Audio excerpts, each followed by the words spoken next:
What would you do if the woman you loved, the one you swore to cherish, tried to poison you? I never thought I'd find myself staring at tainted orange juice, the faint, bitter almond scent clinging to the air. It was 2 a.m. in our sprawling Dallas home. The only light came from the refrigerator and my phone screen. Text from an unknown number shattered my world. "She's trying to kill you. Check the juice." My heart hammered against my ribs, a frantic drum beat against the silence of the house. My wife Sarah slept soundly, or so I thought. How deep did her betrayal run? If you enjoy our stories, please subscribe to the channel and tell us where you're from. Sarah and I had built a seemingly perfect life in Dallas. I was a successful architect. She ran a boutique art gallery in the Bishop Arts District. We had the house, the cars, the trips.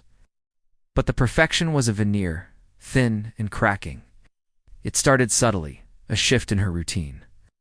Late nights at the gallery, always with a plausible excuse, a new, expensive perfume I didn't recognize. Then came the coldness, a distance in her eyes that chilled me more than any winter storm. Our conversations became transactional, our intimacy a forgotten language. I was loyal, perhaps to a fault. The humiliation began with a credit card statement. A charge from the Grand Hyatt, San Antonio. For a weekend suite, dated for a time she'd told me she was at an art retreat in Austin. I remembered her glowing, almost giddy, when she returned. The strange behavior escalated. She'd guard her phone like a hawk, taking calls in hushed tones in the garden, her back to the house.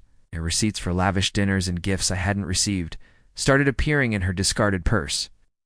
I found a burner phone, hidden in a shoebox in her closet, filled with texts to a contact saved as J. The messages were sickeningly intimate, detailing clandestine meetings and shared fantasies. Sarah, once my vibrant partner, transformed into a manipulative stranger. Her eyes held a calculating glint. She'd gaslight me, twisting my concerns into accusations of paranoia. "You're imagining things, David," I broke, not outwardly, but internally. The man who built skyscrapers was reduced to a hollow shell. The pain was a physical entity, a constant ache. Then in that brokenness, a cold clarity emerged. I wouldn't just survive. I would dismantle her world, piece by agonizing piece. My revenge began quietly, meticulously.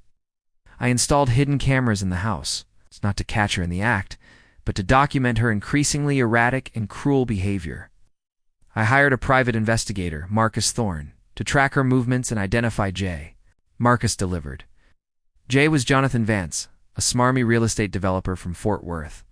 I gathered bank statements, call logs, travel itineraries. She'd been siphoning funds, funneling them into a separate account I knew nothing about. The final, chilling piece of evidence was the life insurance policy. A new one, taken out 6 months prior, with a payout of $5 million, naming her as the sole beneficiary. And then, the text about the juice. I had a sample analyzed. Cyanide, a small, almost undetectable dose, designed to mimic a heart attack. She wasn't just cheating. She was a murderer in the making. The traps were set. Legal, social, and financial. I consulted with a top-tier divorce attorney, Eleanor Vance, known for her ruthless efficiency. We built an airtight case. Adultery, attempted murder, financial fraud. I leaked anonymous tips to Dallas gossip blogs about Sarah's affair with Jonathan. Painting him as a predator, her as a gold digger, I subtly alerted her gallery board, knowing it would trigger an internal investigation. The public exposure was brutal. It started with a whisper, then a roar. The Dallas Morning News ran a front-page story about Jonathan Vance's alleged affair with a prominent gallery owner, hinting at financial misconduct. The board of her gallery froze her assets and launched a full audit. Then came the divorce papers, served to her at a charity gala in Highland Park, a public spectacle that left her reeling. The attempted murder charge, however, was the coup de grace. The police moved swiftly. Sarah was completely ruined. Her gallery collapsed, her reputation in tatters. Jonathan Vance, facing his own legal battles, abandoned her, proving himself the coward I knew.